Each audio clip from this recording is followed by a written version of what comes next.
বিয়ে বাড়িতে এসেছি, আরাম করে চেয়ারে বসে আছি। হঠাৎ কিউট একটা বাচ্চা এসে উচ্চ স্বরে বলল, আব্বু আমাকে টাকা দাও।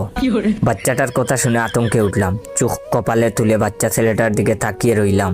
পেটের নাড়িবুড়ি কেমন কেমন করে যেন নড়ছিল।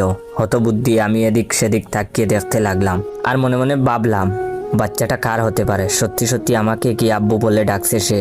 বিয়েই করতে পারলাম না, এর আগে বাবা হলাম কেমনে? টাকা দিচ্ছি না দেখে ছেলেটা আমার গায়ে মৃদুভাবে আঘাত করছিল আর করে কান্না করছিল। ছেলেটার কান্না দেখে একটা লোক আমার নিকট এসে বলল, ভাই টাকাটা দিয়ে দেন।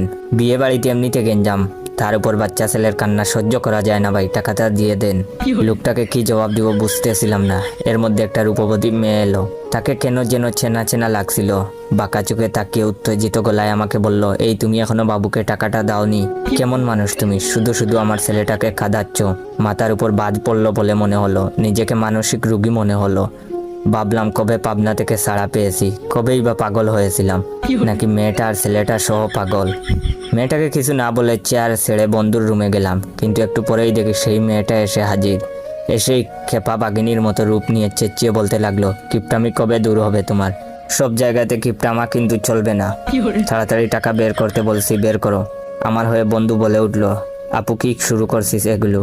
বন্ধুকে ধমক দিয়ে চুপ করিয়ে দিল মেয়েটি। এরপর বলল, তুই চুপ থাক, আমার স্বামীকে যা ইচ্ছা তাই বলবো, তোর কি তাতে?